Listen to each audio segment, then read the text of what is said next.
నమస్తే, నా పేరు Swapnika Valmiki. England versus India 4వ టెస్టు ఆసక్తికరంగా మారింది. మాంచెస్టర్లో టీమిండియా మ్యాజిక్ చేస్తుందా? స్టార్ బ్యాటర్లు రాహుల్, గిల్, అద్భుతాలు చేస్తారా? టీమిండియాను గట్టెక్కించే సత్తా వారికి ఉందా? సో ఇలాంటి అంశాలపై ఇప్పుడు ప్రముఖ క్రీడా విశ్లేషకులు సుధీర్ మహవాదితో ఒకసారి మనం చర్చిద్దాం. సో ఈరోజు అసలు మ్యాచ్ ఎలా ఉండబోతుంది, 4వ టెస్టుకు సంబంధించి అసలు గెలిచే అవకాశం ఉంటుందా, లేదంటే ఒకవేళ ఇంగ్లాండ్ గెలిస్తే డ్రా అయ్యే అవకాశం ఉంటుందా? సో దీనికి సంబంధించి అడుగుదాం. హాయ్ సార్, నమస్తే అండి. జూమ్ లైవ్లో అందుబాటులో ఉన్నారు సుధీర్ గారు. చెప్పండి, ఎలా ఉన్నారు స్వప్నిక? చెప్పండి. యా సార్, సూపర్ సార్, చాలా బాగున్నాను. బట్ ఈ మాంచెస్టర్లో ఎప్పుడైతే టెస్ట్ మ్యాచ్ స్టార్ట్ అయిందో సో అప్పటి నుంచి కొంచెం ఇండియాకి అనుకూలంగా లేదని అనుకోవచ్చా? ఎందుకంటే సో కొంచెం ఫిట్నెస్ పరంగా కావచ్చు, లేకపోతే రిషబ్ పంత్కి కుడికాలు గాయం అవ్వడం కావచ్చు. సో ఎలా చూడొచ్చు ఇదంతా? First of all, the way they have made A comeback in the second innings ఇప్పటి వరకు 0-2 నుండి ఒక ట్రెమండస్ ఎఫర్ట్ అయితే చేస్తున్నారు ముఖ్యంగా. అండ్ కెప్టెన్ శుభ్మన్ గిల్ మనందరికీ తెలుసు Swapnika, is been out standing in this series. And ఒక గొప్ప రికార్డుకు చాలా దగ్గరలో కూడా ఉన్నాడు. బికాస్ 1970s లో సునీల్ గవాస్కర్ 700+30+ రన్స్ స్కోర్ చేశాడు 4 మ్యాచెస్ లో. అండ్ అది కూడా అధిగమించే ఛాన్స్ కనబడుతుంది. అండ్ విరాట్ కోహ్లీ రికార్డ్ అధిగమించాడు. ఆ ఛాన్స్ ఆఫ్ కోర్స్ జైస్వాల్కి ఉండింది even England tour India last year. But ఆ అవకాశాన్ని అతను చేదార్చుకున్నాడు. అండ్ ఇప్పుడు Shubman Gill the way is playing actually ఏదైనా చేసే ఛాన్స్ అయితే కనబడుతుంది. ముఖ్యంగా మీరు చెప్పినట్టుగా హెడ్లైన్స్ లో ఫస్ట్ ఆఫ్ ఆల్ ఈ మ్యాచ్ డ్రా చేసుకోవడం అనేది ఇండియాకు చాలా కీలకం. బికాస్ 2-1 అంటే ఇప్పుడు ఇంగ్లాండ్ లీడ్ లో ఉంది కనుక ఈ సిరీస్ లో ఈ మ్యాచ్ లో డ్రా చేసుకున్నట్లయితే ఇండియాకు నెక్స్ట్ మ్యాచ్ లో ఓవర్లో ఇంగ్లాండ్ పైన కొంచెం ప్రెషర్ ఉంచే ఛాన్స్ లేకపోలేదు. అండ్ అప్పుడు గెలవచ్చు కూడా, anything can happen of course. But ఈ మ్యాచ్ 8 వికెట్స్ ఇంకా చేతిలో ఉన్నాయి. అండ్ గెలిచే ఛాన్స్ అయితే లేదు. Either England's win are draw, ఇక్కడ రెండే కనబడుతుంది. ఇండియా గెలవాలి అంటే ఇప్పుడే ఇంకా 137 రన్స్ తోటి వెనుకబడి ఉన్నారు కనుక కనీసం ఇంకా 400 రన్స్ స్కోర్ చేసినట్లయితే ఇంగ్లాండ్ కు బ్యాటింగ్ ఆ ఛాన్స్ అయితే లేదు. ఎందుకంటే ఒకే రోజు ఆట ఉంది. And anything can happen. మళ్ళీ ఇంగ్లాండ్ మన అందరికీ తెలుసు, వర్షాలు వస్తుంటాయి పోతూ ఉంటాయి కనుక ఐ థింక్ ఈ మ్యాచ్ లో ఇండియా చేసుకోవాల్సింది ఏంటంటే ఇప్పుడు డ్రా చేసుకునే ప్రయత్నం చేయాలి. అండ్ ఈ 2 ప్లేయర్స్ అయితే చాలా అద్భుతంగా ఆడుతున్నారు. 0-2 it happen after a very long time. 1983లో చెన్నై టెస్ట్ మ్యాచ్ లో Sunil Gavaskar the only time he played at number 4 position, second down లో వచ్చాడు. 0-2 మల్కమ్ మార్షల్ 2 వికెట్స్ తీసుకున్నాడు. గ్యాక్వాడ్ అవుట్ చేశాడు, వెంకసర్కర్ అవుట్ చేశాడు. ఆ తర్వాత మనందరికీ తెలుసు అద్భుతమైనటువంటి double century 236 not out Sunil Gavaskar ఆ మ్యాచ్ లో. అండ్ ఇప్పుడు నేను అనుకుంటాను ఆ 40 సంవత్సరాల తర్వాత 50 సంవత్సరాల తర్వాత మళ్ళీ 0-2 నుండి ఒక మంచి పార్ట్నర్షిప్ అయితే నమోదు చేశారు. అండ్ ఇద్దరు చక్కగా ఆడుతున్నారు. సో కావాల్సింది ఏంటంటే ఫస్ట్ ఆఫ్ ఆల్ లంచ్ వరకు వీళ్ళు ఆడాలి, టీ వరకు ఆడాలి. అండ్ అప్పుడే ఛాన్స్. బికాస్ ఇంగ్లాండ్ ఒక కపుల్ ఆఫ్ వికెట్స్ తీసుకున్నట్లయితే ప్రెషర్ కూడా ఉంచవచ్చు. అండ్ 63 ఓవర్స్ అయిపోయినా ఇంకా 17 ఓవర్స్ తర్వాత వాళ్ళకు కొత్త బాల్కు కూడా ఛాన్స్ ఉంటుంది, సెకండ్ న్యూ బాల్కు. అండ్ అప్పుడు కొంచెం ప్రెషర్ కూడా క్రియేట్ చేయొచ్చు. So India have to play well now ఈ రిమైనింగ్ డేస్ టైంలో మ్యాచ్ లో డ్రా చేసుకోవడానికి. ఎస్, అంటే మొత్తానికి అసలు ఇండియా మీద లేదా గెలుస్తుందనే ఆశలు అయితే చాలా వరకు వదిలేసుకున్న తర్వాత శుభ్మన్ గిల్ కావచ్చు, let me finish Shubman Gill కావచ్చు, లేకపోతే మనకు రాహుల్ కావచ్చు, సో కొంచెం కాపాడారు, ఆశ పెంచారు అని అనుకోవచ్చు కదా. అబ్సల్యూట్. ఇప్పుడు ఈ మ్యాచ్ లో మీరు గెలవాలి అంటే చూడండి, 137 రన్స్ కొట్టాలి ఫస్ట్, అంటే ఇంగ్లాండ్ స్కోర్ ని ఈక్వల్ చేయడానికి. మీకు దానికైతే కనీసం ఒక 3 అవర్స్ టైం అయితే పడుతుంది. లంచ్ తర్వాత ఒక 1 అవర్ ఆడాలి. ఆ తర్వాత 3 అవర్స్ టైంలో ఇంగ్లాండ్ కు మీరు టార్గెట్ ఉంచాలి. స్వప్నిక, టార్గెట్ ఎంత ఉంచాలి? మినిమం 250 టార్గెట్ అయితే ఉంచాలి కదా మినిమం. ఒక డేలో మీరు డిఫెండ్ చేసుకోవాలంటే అది ఛాన్స్ ఉందా చెప్పండి మీరు? అండ్ దట్టు ఒకవేళ ఫర్ ఎగ్జాంపుల్ ఒక బ్రేక్ త్రూ లభించినట్లయితే, మీరు చెప్పారు రిషబ్ పంత్ కు గాయమైంది, ఆడే ఛాన్సెస్ లేవని చెప్పి. ఆడొచ్చు, ఆడకపోవచ్చు. ఆడియా కానీ చాలా కష్టంగా ఆడే ఛాన్స్ ఉంటుంది. అండ్ ఆ తర్వాత జడేజా, శార్దుల్ ఠాకూర్, వాషింగ్టన్ సుందర్ వీళ్ళు స్పెషలిస్ట్ బ్యాట్స్మెన్, వీళ్ళు ఆల్రౌండర్స్, యూస్ఫుల్ ప్లేయర్స్. ఆడుతున్నప్పుడు ఆడతారు, అద్భుతంగా ఆడతారు, మంచిగా ఆడుతున్నారు కూడా సిరీస్ లో. కానీ every time you cannot expect them to perform actually. ఇప్పుడు ఇదే లాస్ట్ రికగ్నైజ్డ్ జోడీ మీకు రియల్ గా చెప్పాలంటే. సో ఈ జోడీ విడదీసినట్లయితే ఇంగ్లాండ్ అదర్ బ్యాటర్స్ పైన, ఇండియన్ అదర్ బ్యాటర్స్ పైన వాళ్ళు ప్రెషర్ కూడా క్రియేట్ చేయగలుగుతారు. అండ్ దట్ 5th డే రోజు there will be some more help also bowlers కు. బిట్ వేర్ అండ్ టేర్ ఉంటుంది, బాల్ అప్పుడప్పుడు లో అవుతుంది. నిన్ననే అవన్నీ చూసాం మనం. కానీ చాలా అద్భుతంగా ఆడారు. కొన్ని బిట్ ఆఫ్ లక్ కూడా ఇండియన్ ఫేవర్ చేసింది. అది అవసరం కూడా. వికెట్ చెక్ లో ఎప్పుడైతే హెల్ప్ ఉంటుందో బౌలర్స్ కు, batsmen need some help, some luck actually. And they had some that actually. And first ఓవర్లోనే శుభ్మన్ గిల్ వచ్చిన తర్వాత మనం చూసాం, ఒక బ్రహ్మాండమైనటువంటి యార్కర్ తోటి బీట్ చేశాడు ఓక్స్. అది హ్యాట్రిక్ బాల్ అది. అండ్ ఆ తర్వాత శుభ్మన్ గిల్ ట్రెమండస్ గా ఆడాడు. కౌంటర్ అటాక్ చేయడం చూసాం, మళ్ళీ డిఫెన్స్ ఆడాడు. సో ఇద్దరు కలిసి ఒక మంచి పార్ట్నర్షిప్ నమోదు చేస్తున్నారు. సో ఈ మ్యాచ్ లో ఇండియా చేసుకోవాల్సింది ఏంటంటే సిరీస్ ను ఓడిపోకుండా సిరీస్ ఉండాలి అంటే ఈ మ్యాచ్ డ్రా అయినట్లయితే ఇండియాకు స్టిల్ ఛాన్స్ ఉంటుంది. ఎందుకంటే 4 టెస్ట్ మ్యాచ్ కనుక ఎస్ 1-2తో వెనుకబడి ఉన్నా కానీ నెక్స్ట్ టెస్ట్ మ్యాచ్ లో ఒక స్పెషల్ ఎఫర్ట్ చేసి 2-2 చేసే ఛాన్స్ ఉంటుంది. బట్ ఈ మ్యాచ్ లో అంటే భారత్ గెలవడం దాదాపు అసాధ్యమైన చెప్పుకోవాలి. అంటే ఓటమి నుంచి తప్పించుకోవాలంటే భారత్ ఆల్అౌట్ కాకుండా చివరి రోజు వరకు ఆడాల్సి ఉంటుంది కదా. అంతే, చివరి వరకు ఆడాల్సింది. అండ్ ఇంకొకటి ఏంటంటే భారత్ చివరి వరకు కాకుండా కానీ టీ టైం వరకు ఆడి ఒక 150 రన్స్ స్కోర్ చేసినట్లయితే ఆ తర్వాత ఇంగ్లాండ్ కూడా 20-25 ఓవర్స్ ఛాన్స్ ఉంటే అంత ఈజీ కాకపోవచ్చు. సో ఇండియా చేయాల్సింది ఏంటంటే ఈ మ్యాచ్ ను కాపాడుకోవడం, అంటే ఈ సిరీస్ ను అలైవ్గా ఉంచాలి డ్రా చేసుకోవడానికి. ఇండియాకు ఇప్పుడు డ్రా అయినట్లయితే సిరీస్ గెలిచే ఛాన్స్ అయితే ఉండదు. చాలా రోజులు సిరీస్ గెలవక లాస్ట్ టైం కూడా ఆడినప్పుడు 2019లో డ్రా చేసుకోగలిగారు. సో అఫ్ కోర్స్ సంవత్సరాల నుండి ఇండియా ఇంగ్లాండ్ లో గెలవటం లేదు కానీ but they have perform well అండి. ఈ టెస్ట్ సిరీస్ లో రియల్ గా చెప్పాలంటే మీకు చాలా ప్లస్ పాయింట్స్ కనబడ్డాయి. సిరీస్ ఓడిపోయినా పర్వాలేదు కానీ ఒక్కొక్కసారి, బట్ మీకు ఫ్యూచర్ కొరకు ఏమేమి బెనిఫిట్స్ ఉన్నాయని చెప్పి మనం దాని విషయం చర్చించినట్లయితే Swapnika, I think Shubman Gill captain గా ఎటువంటి ప్రెషర్ లేకుండా ఆడడం, Yashasvi Jaiswal is good actually, Rahul చాలా చక్కగా ఆడాడు, కరుణ్ నాయర్ డ్రాప్ చేసినంత వరకు చక్కగా ఆడని చెప్పాలి. అండ్ సుదర్శన్ కూడా ఫస్ట్ మ్యాచ్ లో చక్కగా ఆడకపోయినా కానీ ఈ మ్యాచ్ లో ఒక 50 సాధించాడు. మెల్లమెల్లగా వీళ్ళందరూ యంగ్స్టర్స్, 20-23 ఇయర్స్ మాత్రమే సుదర్శన్ది. సో ఫ్యూచర్ మీరు ఆలోచించినట్లయితే అబ్సల్యూట్లీ కొన్ని ప్లస్ పాయింట్స్ ఉన్నాయి. బౌలింగ్ లో అఫ్ కోర్స్ కొన్ని వీక్నెసెస్ కనబడ్డాయి. బట్ స్టిల్ నేనేమనుకుంటానంటే I think Indian bowlers have also posed problems to the England batters. అంతే ఇంగ్లాండ్ బ్యాటర్స్ కు పూర్తిగా అంటే ఒక కేక్ వాక్ లాగా ప్రతి దాంట్లో కనబడలేదు. బట్ ఇంగ్లాండ్ ఆడుతుంది కనుక అడ్వాంటేజ్ వాళ్ళకు ఉంటుంది. సో ఓవరాల్ గా నాకేమనిపించిందంటే I think the youngsters have done a good job actually. And future of Indian cricket definitely brighter గానే కనబడుతుంది. ఓటమిని మీరు ఒక్కొక్కసారి ప్లస్ పాయింట్ గానే తీసుకోవాలి. ఓటమి అనేది ఒక్కొక్కసారి teachers you lot of lessons, don't forget that actually. So అది మనం ఎప్పుడు కూడా మర్చిపోకూడదు. ఎస్, అంటే ఇంగ్లాండ్ ఇప్పుడు ఈజీగా 600 పైననే స్కోర్ చేసింది. సో మన ఇండియా ఎందుకు అసలు రన్స్ చేయలేకపోయింది అంటారు? రీజన్ ఏమంటారు?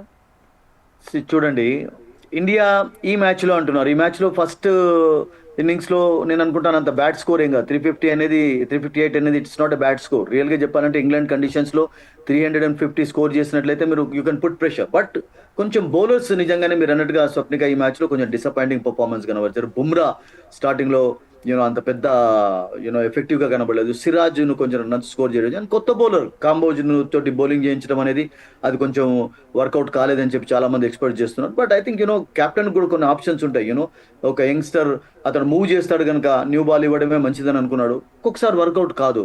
బట్ కానప్పుడు మనం పూర్తిగా వాళ్ళను క్రిటిసైజ్ చేయకూడదు కూడా అసలు. ఓన్లీ జస్ట్ 1 టెస్ట్ మ్యాచ్ ఆడినంత మాత్రాన ఫస్ట్ టెస్ట్ మ్యాచ్ లో మీరు అన్ని నేర్చుకుంటారా? యంగ్స్టర్ 23 ఇయర్స్, అతను 24 ఇయర్స్ ఉన్నాయి. అండ్ రంజీ ట్రోఫీలో మన అందరికీ తెలుసు కేరళ అగేన్స్ట్ ఒకే ఇన్నింగ్స్ లో 10 వికెట్స్ తీసుకున్నప్పుడు ఎలా పొగిడారు. Give them time actually. ఒక యంగ్స్టర్ ను తీసుకున్నప్పుడు ఈ సిరీస్ స్టార్ట్ కాకముందు కూడా ఇండియా ఇంగ్లాండ్ సిరీస్ ఓడిపోయినా పర్వాలేదు కానీ బట్ ఫ్యూచర్ కొరకు ఏమి బెనిఫిట్స్ ఉంటాయని చెప్పి ఆలోచించారు. ఎందుకంటే రోహిత్ శర్మ, విరాట్ కోహ్లీ రిటైర్ అయిపోయిన తర్వాత మీకు ఎంత ప్రెషర్ ఉంటుందో చెప్పండి. మీరు ఇద్దరు కలిసి దాదాపుగా 15,000-16,000 రన్స్ స్కోర్ చేసినటువంటి బ్యాటర్స్ సడన్ గా రిటైర్ కావడంతో ఎంత ప్రెషర్ లో ఆడింది India. But still I think they have played well అండి. ఇప్పుడు 1-2 తోటి వెనకబడి ఉన్నా కానీ స్వప్నిక నాకేమనిపించిందంటే India have done a good job, reasonable a good job so far అనిపించింది.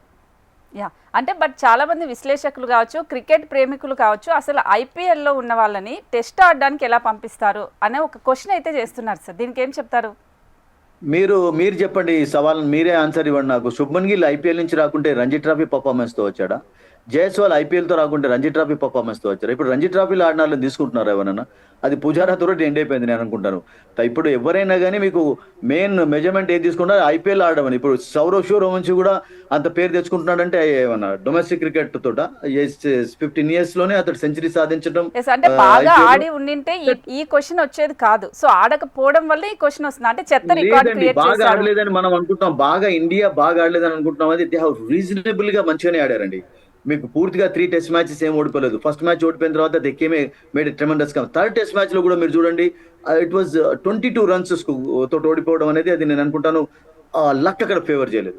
జడేజా మేబీ కొంచెం ఫాస్టర్ గా ఆడుంటే బాగుండేది అని చాలా మంది అన్నారు కానీ బట్ అక్కడ సిచ్యువేషన్ అలా ఉంది, అతనికి కాన్ఫిడెన్స్ ఉండింది. బట్ సడన్ గా సిరాజ్ ఆ బ్యాడ్ లక్ రూపంలో అవుట్ కావడం అనేది this things happen actually think. But మీకు థర్డ్ టెస్ట్ మ్యాచ్ లో కూడా ఇండియా ఒక సవాల్ ఇచ్చింది, మీకు ఒక జవాబు ఇచ్చారు వాళ్ళు. అంటే అంత పూర్తి బ్యాడ్ పర్ఫార్మెన్స్ అయితే కనబడలేదు టు మై నా ఎక్స్పీరియన్స్ ప్రకారం. ఐ థింక్ చూడండి ఇప్పుడు ఎవరు రన్స్ స్కోర్ చేయడం, ఎన్ని సెంచరీ స్కోర్ చేసే శుభ్మన్ గిల్ ఒక మ్యాచ్ లో డబుల్ సెంచరీ తర్వాత ఇప్పుడు 700 రన్స్ కు దగ్గరలో ఉన్నాడు అంటే యాజ్ ఎ కెప్టెన్ గా, యాజ్ ఎ ప్లేయర్ గా I think he's been successful అండి. అది కావాలి. ఫస్ట్ టైం అతడు ఇంగ్లాండ్ లో వెళ్ళినప్పుడు ఫెయిల్ అయినాడు, అండ్ ఇంగ్లాండ్ సిరీస్ స్టార్ట్ కాకముందు కెప్టెన్ కాకముందు కూడా అతడు ఏమన్నాడంటే ఈ సిరీస్ లో నేను హైయెస్ట్ రన్ గెటర్ గా ఉన్నట్లయితే నాకు అది ఒక గొప్ప సాటిస్ఫాక్షన్ ఇస్తుందని చెప్పాడు. And it is happening also. Rahul has played well, is used his experience. అంటే విరాట్ కోహ్లీ, రోహిత్ శర్మ లేకుండా కూడా ఈ youngster Sudarshan has done a good job. Karun Nair కూడా పర్వాలేదు, అంత బ్యాడ్ పర్ఫార్మెన్స్ ఏం కదా. రిషబ్ పంత్ చూడండి అన్ని రికార్డులు బద్దలు కొట్టాడు వికెట్ కీపర్ అయి. ఇంకేం కావాలి చెప్పండి. 3-0 అయితే ఇండియా లేదు కదా. 1 టెస్ట్ మ్యాచ్ లో ఇంగ్లాండ్ ఓడించారు అంటే డెఫినెట్లీ ఒక మంచి కంబ్యాక్ చేసినట్లే. థర్డ్ టెస్ట్ మ్యాచ్ లో గెలిచే మ్యాచ్ లో ఒక అవకాశం చేజార్చుకున్నారు. దాంతో అఫ్ కోర్స్ మీరు అన్నట్టుగా క్రిటిసిజం ఎదుర్కోరు అని కాదు. And that they are playing in England లో ఆడుతున్నప్పుడు నేను అనుకుంటాను మంచి పర్ఫార్మెన్సే కనబరిచారు. నాకైతే అంత బ్యాడ్ పర్ఫార్మెన్స్ కనబరిచినట్టుగా అయితే ఇప్పటివరకు కనబడలేదు. Maybe they are lagging behind, series లో 1-2తో వెనుకబడి ఉన్నారన్న విషయం నిజమే.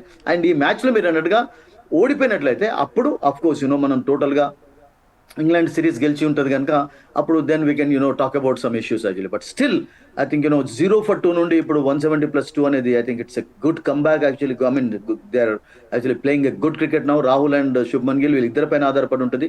అండ్ రిషబ్ పంత్ ఒకవేళ ఫర్ ఎగ్జాంపుల్ ఇంజరీ కారణంగా మిస్ అయినట్లయితే మీరు అన్నట్టుగా ఐ థింక్ ఇంగ్లాండ్ బౌలర్స్కి ఒక అవకాశం అనేది ఉంటుంది. బట్ ఓవరాల్ గా నాకు ఏమనిపించిందంటే I think it's not been bad series. మీకు రన్స్ స్కోర్ చేయకుండా 400-500 రన్లు ఇండియా స్కోర్ చేయలేదా చెప్పండి ఇన్నింగ్స్ లో. మీరు అన్నట్టుగా 200కు 150కి 100కు అలా ఆల్అౌట్ అవుతున్నారు అంటే then you can criticise them like anything. But I think they are also giving good fight to England, అందులో ఎటువంటి డౌట్ లేదండి. ఎస్, అంటే కమింగ్ టు బుమ్రా గురించి మాట్లాడితే 48 టెస్టుల మ్యాచ్ల తర్వాత 100 రన్సే చేశారు. మరి దీనికి సంబంధించి ఏం చెప్తారు? బుమ్రా వికెట్లు అంటున్నారా? Bumrah is a bowler right, yeah. Bumrah I think first test match లో ఐ థింక్ ఓడిపోయినప్పుడు కూడా మంచి బౌలింగ్ చేశాడు. అండ్ ఆ తర్వాత అతను లేకుండా కూడా గెలిచారు. బుమ్రా గెలవలేదు. ఆ సెకండ్ టెస్ట్ మ్యాచ్ లో గెలిచినప్పుడు బుమ్రా లేకుండా గెలిచారు. అండ్ థర్డ్ మ్యాచ్ లో అఫ్ కోర్స్ దగ్గరికి రావడం చూసాం.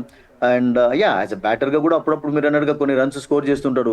హూ ఫర్గెట్స్ హిస్ ఇన్నింగ్స్, ముఖ్యంగా ఆండర్సన్ హిట్ చేసినటువంటి 30+ రన్స్ ఎవరు మర్చిపోలేరు. బట్ యాజ్ అ బౌలర్ గా నాకు ఏమనిపించిందంటే ఐ థింక్ అతడు ఏదైతే రెస్ట్ కోరాడో సరిగ్గా అతనికి ఐపీఎల్ ఆడడంతో లభించిందా that we don't know. But still I think is doing a good job actually. And ఎన్ని రికార్డులు బద్దలు కొట్టాడు మనం చూస్తూనే ఉన్నాం కదా. అండ్ అతని పైన కొంచెం ఇంజరీ ఉండి కూడా ఆడుతున్నాడు అంటే ఐ థింక్ అంత పూర్తిగా 100% ఇచ్చేది లేకుండా but still is doing a good job. And ఒక్కొక్కసారి జరుగుతుంటుందండి, ఎంత మంచి బౌలర్ అయినా కానీ they get hit actually, they don't get wickets actually. And these things happen in cricket. But overall గా నాకు అనిపించింది ఐ థింక్ ఒక మ్యాచ్ ఆడకుండా కానీ బుమ్రా అయితే so far I think good job చేశాడు, అందులో డౌటే లేదండి. ఓకే, అంటే ఫస్ట్ డే ఇండియా మంచిగా ఆడింది, సో ఆ తర్వాత 2 రోజులే సరిగ్గా ఆడలేదు అనేది ఒక విమర్శ వస్తుంది. అంటే చాలా మంది రివ్యూలు ఇచ్చే వాళ్ళు కూడా సో 2 రోజుల తర్వాత ఇంకా ఇవ్వకూడదు అనుకుంటున్నాం, ఫైనల్ గా ఇవ్వాలి అనుకుంటున్నాం అన్నారు. సో ఫస్ట్ డే బాగా ఆడి తర్వాత 2 రోజులు ఎందుకు బాగా ఆడలేకపోయింది అంటారు? నాకేమనిపిస్తుంది అంటే స్వప్నిక, నేను ఎప్పుడు కూడా అంటే మనం చూడండి ఓవరాల్ గా మీరు అంతా క్రిటిసైజ్ చేసినట్టుగా అయితే ఆడలేదు అనిపించింది నాకు అనిపించింది. బికాస్ ఇండియా మీరు అన్నట్టుగా థర్డ్ టెస్ట్ మ్యాచ్ లో అవకాశాన్ని చేజార్చుకున్నారు, అది గెలిచే మ్యాచ్ యాక్చువల్లీ అప్పుడు. అండ్ బుమ్రా అవుట్ అయిన తర్వాత సిరాజ్ కూడా కొంచెం సపోర్ట్ ఇచ్చే ప్రయత్నం చేశాడు. బట్ అబ్సల్యూట్ గా మీరు ఓవరాల్ రిజల్ట్ చూసినట్లయితే సిరీస్ స్టార్ట్ కాకముందు ఏమనుకున్నారు, సిరీస్ స్టార్ట్ అయిన తర్వాత ఇండియన్ బ్యాటర్స్ ఎట్లా ఆడారు, జైస్వాల్ సెంచరీ కొట్టాడు, రాహుల్ అద్భుతంగా ఆడాడు, కరుణ్ నాయర్ ఆడినంత వరకు పర్వాలేదు అనిపించుకున్నాడు. అఫ్కోర్స్ ఇంకా కొంచెం ఎక్కువ ఆడేది ఉండే, ఎందుకంటే ఎక్స్పీరియన్స్ మీరు అన్నారు కనుక అతనికి ఎక్కువగా ఉంది కనుక. Shubman Gill he's been outstanding as a player, ముఖ్యంగా కెప్టెన్ గా కూడా అఫ్కోర్స్ ఫస్ట్ టైం అతనికి ఇంగ్లాండ్ అగైనెస్ట్ ఛాన్స్ వచ్చింది ఫుల్ ఫ్లెడ్జ్ గా లీడ్ చేయడానికి. 25 years అండి, గివ్ హిమ్ టైం లేకుండా మనం ఒక్క సిరీస్ లో ఓడిపోయిన తర్వాత ఇట్లా చేశాడు అట్లా చేయడం అనేది కూడా I think it's not fair enough కాదు అసలు. యాక్చువల్లీ మనం ఏ క్యాప్టెన్ కైనా a people Sai Sudharsan of course అదే శుభ్మన్ గిల్ విషయం ఎంత క్రిటిసిజం చూసాం మనం చెప్పండి. అతడు ఫస్ట్ టైం ఇంగ్లాండ్ వచ్చినప్పుడు ఆ మూవింగ్ బాల్ ఆడలేకపోయాడు. బట్ ఇప్పుడు టెక్నిక్లో చాలా మార్పులు వచ్చాయి.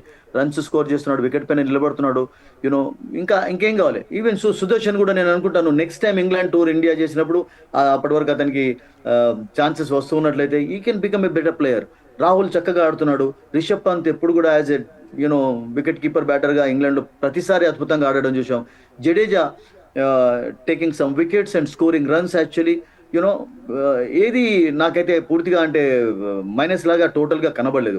500 రన్స్ ప్లస్ స్కోర్ చేశారు, 400 చేశారు. మీరు ఈ ఫస్ట్ ఇన్నింగ్స్ లో 300. బట్ ఇంగ్లాండ్ ఆడుతున్నారు అండ్ వాళ్ళ బ్యాటర్స్కి అడ్వాంటేజ్ ఉంటుంది, వాళ్ళకు కండిషన్స్ తెలుసు కనుక అఫ్కోర్స్ ఇంగ్లాండ్ ఓడించడం అనేది ఈవెన్ ఆస్ట్రేలియా కూడా చాలా కష్టం ఈ మధ్యలో.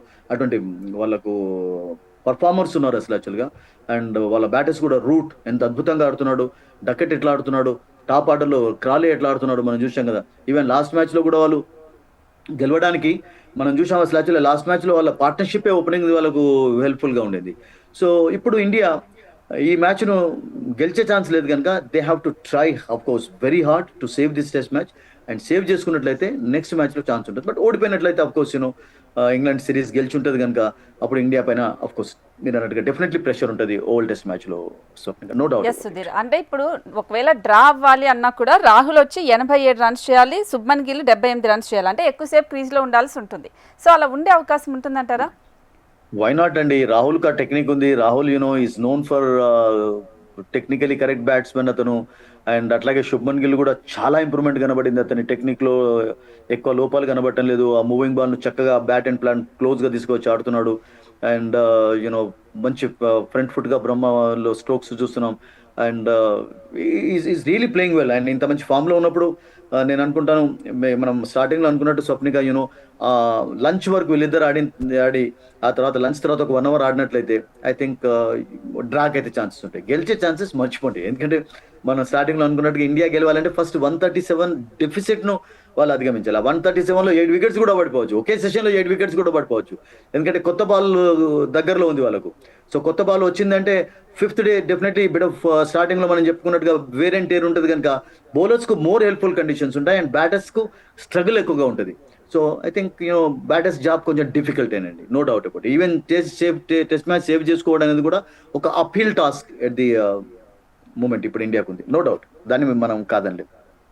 ఎస్, అంటే ఇప్పుడు ఒకవేళ 3-1 తేడాతో వస్తే సో ఇది ఘోరమైన ఒక ఓటమిగా భావించే అవకాశం ఉంటుందా? సో ఎందుకంటే జస్ట్ స్టార్ట్ అయినప్పుడే విమర్శలు ఎక్కువగా వచ్చాయి. ఒకవేళ అంటే డ్రా అవ్వాలనే కోరుకుందాం, ఒకవేళ ఓడిపోతే సో ఇంకా విమర్శలు ఎక్కువయ్యే అవకాశం ఉంటుంది కదా. నేనేమంటానంటే ఎప్పుడు కూడా మనం డిఫీట్ను కూడా కొంచెం పాజిటివ్గా తీసుకోవాలి మనం. అఫ్కోర్స్ ఈ సిరీస్లో ఈ మ్యాచ్లో ఓడిపోయినట్లయితే మీరు అన్నట్టుగా ఇంగ్లాండ్ థంపింగ్ విక్టరీ సాధించే ఉంటుంది. అండ్ ఆ తర్వాత ఇండియా ఒకవేళ నెక్స్ట్ మ్యాచ్ గెలిచినట్లయితే 2-3 అవుతుంది. అప్పుడు కొంచెం మీరు అన్నట్టుగా కన్సోలేషన్ విక్టరీ లాగా అయిపోతుంది. బట్ ఓవరాల్గా మనం ఎప్పుడైనా వెళ్ళి చూసినప్పుడు యంగ్ టీమ్ తోటి ఆడుతున్నప్పుడు యంగ్స్టర్స్ ఏం నేర్చుకుంటున్నారు, వాళ్ళ ఫ్యూచర్ ఎలా కనబడుతుంది, ఫ్యూచర్గా ఫిట్ అవుతారా లేదా, ఇప్పుడు విరాట్ కోహ్లీ రోహిత్ శర్మ లేకపోవడంతో యంగ్స్టర్స్ ఆడిన వాళ్ళు ఎలా ఆడుతున్నారు, వాళ్ళను ఎంకరేజ్మెంట్ ఎలా చేస్తుంది బీసీసీఐ, అండ్ వాళ్ళ అవకాశాలు ఎలా ఉపయోగించుకుంటున్నారు, వాటి విషయంలో యాంగిల్స్లో మనం ఆలోచించాలి. కానీ సిరీస్ ఓడిపోయిన తర్వాత మనం దుమ్ము లేకపోవడం అనేది కూడా నాకు I don't always like that actually. ఎందుకంటే you win you lose actually. చూడండి ఇంగ్లాండ్ ఇండియాకి వచ్చినప్పుడు ఫస్ట్ టెస్ట్ మ్యాచ్లో గెలిచారు హైదరాబాద్లో, యూ రిమెంబర్. ఆ తర్వాత ట్రెమండస్ ప్లే చేసి ఇంగ్లాండ్ ఓడించారు 4-1 తోటి, ఓడించలేదా, గెలిచారు. ఇంగ్లాండ్కి ఎంత కష్టమైంది ఇండియాలో ఆడడం అనేది. సో ఏ కంట్రీకైనా కానీ అఫ్కోర్స్ వేరే కంట్రీలో ఆడినప్పుడు కష్టాలు ఉంటాయి, కొన్ని ఉండవని కాదు. బట్ ఓవరాల్గా నాకేమనిపించిందంటే ఈ సిరీస్లో ఓటమి అనేది కొన్ని పాఠాలు అయితే నేర్పుంటుందని చెప్పి నాకు అనుకుంటున్నాను. ఎందుకంటే యంగ్స్టర్స్ను చాలా మందిని ట్రై చేశారు. కాంబోజ్ 23-24 సంవత్సరాల బౌలర్ ఆడుతున్నాడు ఇప్పుడు. ఇంకేం కావాలండి, ఈజ్ బౌలింగ్ వెల్ యాక్చువల్లీ. అయితే ఇంకా ఒకే టెస్ట్ మ్యాచ్లో 10 వికెట్లు తీసుకుంటారా రంజీలు తీసుకున్నట్టుగా, అట్లా సాధ్యం అవుతుందో మీరు చెప్పండి. బుమ్రా ఓవరాల్గా ఇచ్చడానికి కూడా, సిరాజ్ ఒక మ్యాచ్లో చక్కగా బౌలింగ్ చేయడం చూసాం. అండ్ అన్ఫార్చునేట్లీ కొంతమంది బౌలర్స్కు ఇంజరీస్ కావడం అనేది దాని విషయం మనం మాట్లాడుకోవాలి. ఇంజరీ ఫ్రీగా లేకపోవడం అనేది ఇంపార్టెంట్ ప్లేయర్స్ డెఫినెట్లీ అది ప్రెషర్లో ఉంచింది. ప్రసిద్ధ్ కృష్ణ కావచ్చు, లాస్ట్ మ్యాచ్లో ఆడిన మరొక ఫాస్ట్ బౌలర్ కావచ్చు. ఐ థింక్ వీటి నుంచి కాపాడుకోవాలి. అండ్ రిషబ్ పంత్కు సడన్గా ఇంజరీ కావడం అనేది I think these things of definitely మీరు అన్నట్టుగా స్వప్నిగా కొంచెం కన్సర్న్లో ఉంచింది Indian team. But when you look at the performance of the bowlers and batters, నాకేమనిపించింది అంటే బ్యాట్స్మెన్ కూడా ఇంగ్లాండ్ ఇప్పుడు సిరీస్ లీడ్ లో ఉన్నప్పటికీ కూడా I think they have done fairly good job అనిపించింది ఇప్పటివరకు. మంచి రన్స్ స్కోర్ చేశారు. ఫ్యూచర్ లో వాళ్ళను కంటిన్యూ చేసినట్లయితే దే కెన్ ప్లే బెటర్ అని చెప్పి నిరూపిస్తున్నారు. That is what is important. Yes, అంటే ఇప్పుడు ఇంగ్లాండ్ బౌలర్ స్టోక్ ఉన్నారు కదా, సో అతను బౌలింగ్ మీద ఆధారపడే విజయం అనేది ఆధారపడి ఉంటుంది అని అంటున్నారు. దీనికి ఏం చెప్తారు సార్? Yeah correct. మీరు అన్నట్టుగా ఓక్స్ చూడండి, మీరు ఓక్స్ అన్నారు కదా, మీరు ఫస్ట్ మ్యాచ్ లో ఓక్స్ మరి ఫస్ట్ ఇన్నింగ్స్ లో ఏమైపోయింది, అంత హెల్ప్ఫుల్ కండిషన్స్ లో బెన్ స్టోక్స్ టాస్ గెలిచి బౌలింగ్ ఇచ్చిన తర్వాత ఓక్స్ ఫెయిల్ అయిపోయిన స్టోక్స్ మీరు అన్నట్టుగా బెన్ స్టోక్స్ మాత్రం అద్భుతంగా బౌలింగ్ చేస్తున్నాడు. ఈ సిరీస్ మొత్తంలో అతడు ఒక సెంచరీ కూడా చేయడం అనేది ఒక ప్లస్ పాయింట్ అయిపోయింది అతనికి. ఎందుకంటే ఈ సిరీస్ తర్వాత వాళ్ళకు చాలా ఇంపార్టెంట్ సిరీస్లు ఉన్నాయి స్వప్నిక. నెక్స్ట్ 3-4 months తర్వాత యాషెస్ అనేది that will be very tough for them. Actually ఆస్ట్రేలియాకి వెళ్ళి ఆడతారు కనుక దానికి రెడీగా ఉండాలి. And Stokes as a captain గా, ప్లేయర్ గా, బ్యాటర్ గా రాణిస్తున్నాడు అండ్ వికెట్స్ అయితే తీస్తున్నాడు.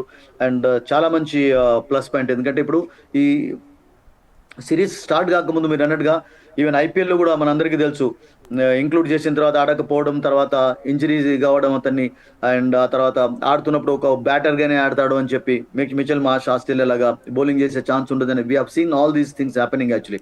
అండ్ ఈ సిరీస్ స్టార్ట్ కాకముందు కూడా స్టోక్స్ అంతా ఫుల్ ఫ్లెజ్డ్ గా బౌలింగ్ చేస్తారని కూడా ఇంగ్లాండ్ వాళ్ళు అనుకోలేదు. And is doing that actually. దాంతో ఒక కాన్ఫిడెన్స్ అయితే మెల్లమెల్లగా ఇంగ్లాండ్ లో డెవలప్ అవుతుంది. ఎందుకంటే ఒక కెప్టెన్, ఒక ఆల్రౌండర్ గా ఉండడం అనేది ఒక ఎక్స్ట్రా బౌలర్ ఆడించేందుకు ఛాన్స్ ఉంటుంది. And that's what they are doing actually. ఇప్పుడు కార్స్ ఇంక్లూడ్ చేయగలిగారు, వోక్స్ ఉన్నాడు, ఆర్చర్ ఉన్నాడు, తర్వాత డాస్ ఉన్నాడు. సో ఐ థింక్ దే ఆ ఫ్లెక్సిబిలిటీ అనేది ఇంగ్లాండ్కి వచ్చింది స్టోక్స్ ఫామ్ లో ఉండడం అనేది. అండ్ ఈ రోజు కూడా మీరు అన్నట్టుగా బెన్ స్టోక్స్ యొక్క స్పెల్ చాలా కఠినంగా ఉండవచ్చు, because is dismissed.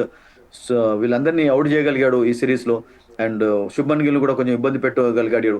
And Woakes and Archer first spell, ఆ తర్వాత బెన్ స్టోక్స్ ఎలా బౌలింగ్ చేస్తారు. ఈవెన్ కార్స్ కూడా న్యూ బాల్ లో వచ్చిన తర్వాత ఫేస్ చేయడం అంత ఈజీ కాదు. సో డెఫినెట్లీ ఒక అప్హిల్ టాస్కే ఉంది ఈ రోజు ఇండియాకు డ్రా చేసుకోవడం అంత ఈజీ ఏం కాదు. అండ్ ఆ విషయంలో ఆఫ్ కోర్స్ జాగ్రత్త అనేది మీరు అన్నట్టుగా చాలా చాలా అవసరం ఈ 2 బ్యాటర్స్ నుంచి. బట్ అంటే ఇండియా టీంలో నెగిటివ్స్ ఎలా మాట్లాడేమో పాజిటివ్ కూడా ఖచ్చితంగా మాట్లాడాలి. ఇప్పుడు కేఎల్ రాహుల్ అనే అతను 9,000 పరుగులు చేసిన ఇండియా అంటే 16వ ఇండియన్ క్రికెటర్ గా నిలిచారు కదా. నేనేమన్నానంటే మీరు నెగిటివ్స్ పైన స్ట్రెస్ ఎక్కువ చేశా, నేను పాజిటివ్స్ చెప్తూ వచ్చాను. సిరీస్ ఓడిపోయినా కానీ ఏమి నేర్చుకున్నారు, ఫ్యూచర్ ఎలా ఉండబోతుంది, that is what is important actually. Straight away ఎవరు కూడా ఓవర్ నైట్ గా సక్సెస్ సాధించలేరు. కాంబోజ్ ఫర్ ఎగ్జాంపుల్ ఒక 4-5 years కంటిన్యూస్ గా ఆడినట్లయితే ఈ బ్యాట్స్ ఆల్సో కొంచెం బౌలింగ్ చేయగలుగుతాడు, బ్యాటింగ్ చేయగలుగుతాడు, నేర్చుకోగలుగుతాడు. సో బట్ మీరు ఇమీడియట్ గా ఫస్ట్ మ్యాచ్ తర్వాత అతడు రాణించలేదు, వికెట్లు తీయలేదు, రన్స్ స్కోర్ చేయలేదు అంటే you can't blame. Sudarshan first match లో స్కోర్ చేశాడా? ఈ మ్యాచ్ లో 50 స్కోర్ చేయగలిగాడు. ఈ ప్లేడ్ వెల్. ఆ ఇంప్రూవ్మెంట్ అనేది కనబడింది. ఈవెన్ టైలెండర్స్ లో కూడా మీ ఇంప్రూవ్మెంట్ చూస్తున్నాం బ్యాటింగ్ లో. They are practising a lot actually in the nets లో. సిరాజ్ చూడండి మిడిల్ ఆఫ్ ద బ్యాట్ తోటి ఆడుతున్నాడు, డిఫెన్స్ ఆడుతున్నాడు. ఇవన్నీ మీరు కోచెస్ కూడా ప్లస్ పాయింట్స్ ఇవ్వాలి, వాళ్ళు నేర్పుతున్నారు కూడా. అంటే ఇండియన్ టేల్ అనేది కొంచెం over the last couple of years లో స్వప్నిగా 30 రన్లకు 8 వికెట్లు కోల్పోవడం, that we have seen in this series also. So అందుకనే ఇప్పుడు జరగలేదు. లాస్ట్ 2 టెస్ట్ మ్యాచెస్ లో the tailenders have done a better job actually. They have scored runs. So వాళ్ళు score చేయడంతో 350+ score చేయగలిగారు. అండ్ లాస్ట్ టెస్ట్ మ్యాచ్ లో కూడా fight ఇవ్వగలిగారు. మనం చూసాం కదా 22 runs తోటి ఓడిపోయినా కానీ. So I think there is some improvement actually everywhere. ఆ ఆస్పెక్ట్ ను మనం కాదనిలే. ఓకే, సో అంటే ఇప్పుడు మీరు లాస్ట్ టైం కూడా ఆర్సీబీ గెలుస్తుంది అన్నారు, గెలిచింది. సో ఇప్పుడు చెప్పండి డ్రా అయ్యే అవకాశం ఉంటుందా? సో ఏంటి ఫైనల్ గా ఏం చెప్తారు? ఐ థింక్ డ్రాకు ఛాన్సెస్ తక్కువ ఉన్నాయండి ఈరోజు. బికాస్ ఒక్క వికెట్ అనేది మ్యాచ్ యొక్క రూపాన్ని మార్చేస్తుంది. అండ్ ఏదైనా డ్రా కావాలంటే కొంచెం వర్షం కూడా ఇంగ్లాండ్ లో పడుతుంటుంది. అది ఏమన్నా కపుల్ ఆఫ్ స్పెల్స్ చూస్తే ఉంటుంది. But I think Indians have to bat really well actually. అంత ఈజీగా లేదు. బికాస్ మీరు విక్టరీ కొరకు అయితే ట్రై చేయలేరు. విక్టరీ కొరకు ట్రై చేయాలంటే మీకు కనీసం ఈ 137 డెఫిసిట్ తర్వాత ఒక 250 రన్స్ అయితే కావాలి. అండ్ అది ఒక రోజులో పాసిబుల్ అయితే కాదు. సో ఓన్లీ పాసిబిలిటీ ఏంటంటే ఇంగ్లాండ్ ను 3-1 కాకుండా ఇండియా చేసుకోవడం అనేది పాసిబిలిటీ కనబడుతుంది. అండ్ ఆ పాసిబిలిటీ కూడా మనం స్టార్టింగ్ లో చెప్పినట్టుగా ఇట్స్ ఐ థింక్ కొంచెం నాకు దూరంగానే కనబడుతుంది. Yes, right sir, thank you so much అండి. సో ఇది ఇవాళది మ్యాచ్. అంటే మరి మ్యాచ్లో డ్రా అవుతుందా లేదా గెలుస్తుందా ఇంగ్లాండ్ అనేది చూడాలి. అంటే అందరు ఆశలు ఇప్పుడు కేఎల్ రాహుల్ మీద అలాగే శుభ్మన్ గిల్ మీదనే ఉన్నాయి. మరి చూద్దాం ఏం జరుగుతుందో. చూస్తూనే ఉండండి హెచ్ఎం టీవీ.